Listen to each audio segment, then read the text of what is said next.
Theories of language production tend to locate the word frequency effect at the word form level. And this is based on a classical study by Jeschiniak and Leveld, where they found that frequency effects were stable across 3 repetitions of the same item during picture naming, which requires lemma access and phonological encoding.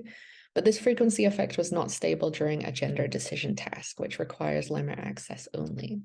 So based on these results, they claim that frequency does not affect lemma access, but does affect phonological encoding.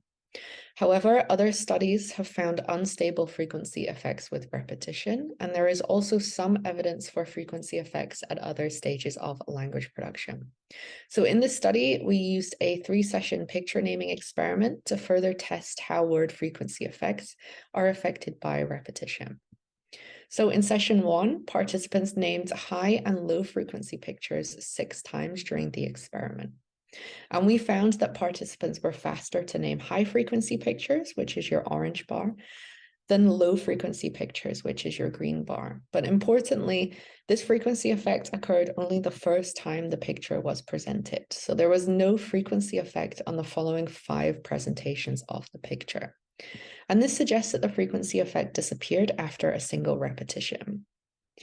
In sessions 2 and 3, participants named old pictures, which they saw in session 1, together with new high and low frequency pictures that they hadn't named before. And they named each picture once, completing session 2 3 to 5 nights after session 1, and session 3 10 to 14 nights after session 2.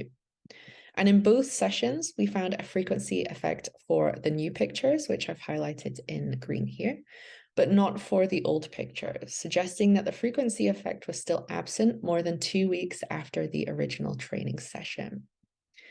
So these findings suggest that the frequency effect was eliminated by repetition, suggesting repetition altered the representations of low frequency words, making them easier to produce. In further work, we're testing which representations are actually altered by repetition. So whether frequency altered task-specific episodic representations, or whether there is something going on at the lexical representations that we are actually altering by repetition.